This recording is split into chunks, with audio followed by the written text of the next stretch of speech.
राजनीति की धार हो या खेल की रफ्तार, गांव की चौपाल हो या शहरों का धमाल, आप तक पहुंचेगी हर एक खबर सबसे। देखिए, आज जो प्रेस वार्ता बुलाई है, इसका विषय ये है कि जैसा आप सभी को पता है कि चीका में रिवाड़ जागीर गांव में परसों शाम से एक बच्चा लापता हो गया था। 14 साल का नाबालिग बच्चा था, सुमित नाम का, जिसकी कि कल डेड बॉडी मिली थी। तो हमने परसों ही जैसे शिकायत मिली थी, रात को हमें 1:30 बजे पुलिस थाने में शिकायत प्राप्त हुई थी। उसके बाद 365 में मुकदमा दर्ज कर लिया गया था और कल उसकी डेड बॉडी मिलने के पश्चात उसमें 302 की धारा ऐड की गई और उसकी जो जाँच हमने अपनी CIA 2 को दी हुई थी। CIA 2 ने उसमें बहुत अच्छा काम करते हुए 24 घंटे से भी कम समय में आरोपियों को गिरफ्तार कर लिया है और पूरा केस जो है हमारा सॉल्व हो गया है। तो इसके जो केस जो है, इसमें सच्चाई जो सामने आई है, इसमें 4 लड़के थे जो कि चारों नाबालिग हैं, जिनका कि इसमें रोल था, इन्वॉल्वमेंट था।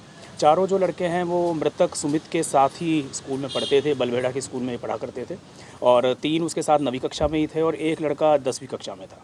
तो ये चारों लड़के जो थे, इनकी रंजिश इसके साथ में ये थी कि जैसा स्कूल में विवाद हो जाता है आसपास में आपस में, और ये काफ़ी बार इसको गाली गलौज किया करता था। जो मृतक था उसके ऊपर इनका ये कहना है कि वो इनके साथ में गाली गलौज करता था और इनको थोड़ा परेशान किया करता था। तो इसी बात से परेशान होते हुए इन चारों लड़कों ने प्लानिंग करी और उसके बाद में 4 फरवरी की शाम को सुमित को अपने साथ में कबड्डी खेलने का नाम लेकर के उसको अपने साथ में लेके चले गए और फिर जंगल में ले जाने के पश्चात उनमें से 2 लड़के जो थे वो थोड़ा घबरा गए वहाँ पे जाने के बाद, जो कि प्लान उनका ये था कि हम इसको जान से ख़त्म कर देंगे। तो 2 लड़के जो घबरा गए वो मौके से वहाँ से भाग गए, लेकिन जो बाकी 2 लड़के थे उन्होंने अपनी घटना को अंजाम दिया और सुमित को हत्या करी। वहाँ पे उन्होंने जो एक लकड़ी थी, जो कि वहाँ पे कीकर की लकड़ी थी, जो कि काफ़ी पैनी थी, नुकीली थी, उसका उन्होंने इस्तेमाल किया और उसके चेहरे पर 2 चोट आई थी, जो कि काफ़ी गहरी चोट है, और उसके बाद में उसका गला घोंट करके उसका वहीं पे उन्होंने मार दिया और मारने के पश्चात में उन्होंने उसके ऊपर मिट्टी और पत्ते वगैरह डाल करके उसकी डेड बॉडी को ढक दिया, जिससे कि वो किसी को पता ना चले और पकड़ में ना आ पाए। तो आरोपियों तक सर कैसे पहुंचे? देखिए, हमने यही है कि जैसे हमने इसकी तफ्तीश CIA 2 को दी तो उसके बाद में गांव में सारी पूछताछ की गई। जैसा भी जो बात सामने आई कि मान लो स्कूल में किसी बच्चों से आपस में विवाद है या इस तरह की बात आने के बाद में फिर बच्चों को बुला करके उनके परिवार वालों के साथ ही उनसे फिर पूछताछ की गई और पूछताछ में फिर ये बात उन बच्चों ने कबूल कर ली। जैसे कि CIA 2 ने पूछताछ की तो उसमें अपने आप ही उन बच्चों ने बता दिया कि हमने इस वारदात को अंजाम दिया। 3 बच्चे 9वीं क्लास में पढ़ते हैं, मृतक भी 9वीं कक्षा में पढ़ता था, 3 बच्चे उसके साथ ही क्लासमेट हैं और एक बच्चा जो है वो 10वीं कक्षा में पढ़ता है।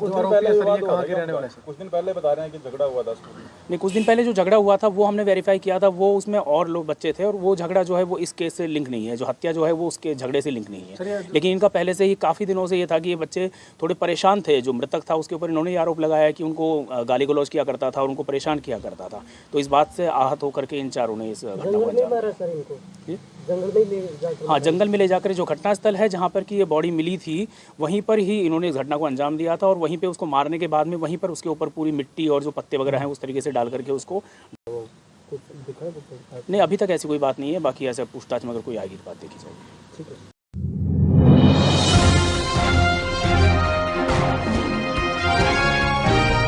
नीति आयोग की रिपोर्ट लागू करवाने में आप क्या सहयोग करेंगी?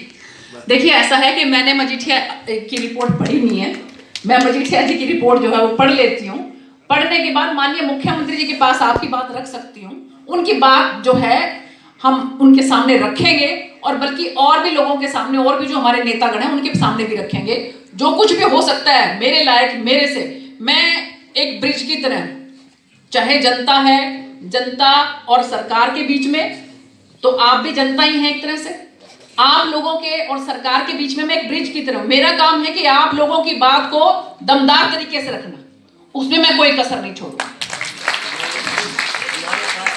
करने के लिए पैसा कहाँ है?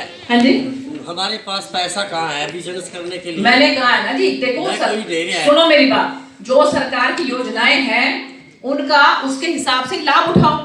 अगर सरकार जैसे एक आम आदमी जो है वो अपनी पढ़ाई लिखाई करके कोई बिजनेस में जाता है, कोई नौकरी में जाता है, और उसके साथ साथ जो है अगर आपको लगता है चुनौती स्वीकार करने की आपके अंदर मादा है, ताकत है, तो साथ साथ पत्रकारिता भी करिए। लेकिन केवल और केवल आप ये सोचें कि पत्रकारिता करते हुए आप जो है अपनी रोजी रोटी जो है वो ठीक तरीके से अपने बच्चों को बहुत अच्छे तरीके से आप वो करवा सकते हैं। तो देखिए, मुझे तो नहीं लगता कि हमारे जो है सोसाइटी में कि पत्रकारिता के बल के ऊपर जो है हम अपना इसको एक ऐसा प्रोफेशन मान लें जैसे कोई वकील है, कोई डॉक्टर है, प्रोफेशन है, बकायदा उनको वो सर्विस देंगे उसके नाम की उनको फीस मिलेगी। आपको ऐसा तो नहीं, अभी आपने किसी की मतलब न्यूज लिख दी, अब आप चाहते हैं कि आपको फीस मिले, ऐसा तो नहीं होता पत्रकारिता में, नहीं है ना? ठीक कह रही हूं ना मैं? इसीलिए ये बहुत जरूरी है कि आप जो है कोई ना कोई व्यवसाय करें, कोई ना कोई आप नौकरी करें, कोई ना कोई काम धंधा करें, अपना छोटा मोटा जैसा भी जो बिजनेस हो सकता है, जिसकी जैसी भी जिसका सिस्टम है वो करें। बाकी पत्रकार होने के नाते सरकार की तरफ से जो कुछ भी हो सकेगा वो हम करने की पूरी कोशिश करें। पत्रकारिता कोई ये नहीं है, पार्ट टाइम जॉब नहीं है, और पत्रकारिता करते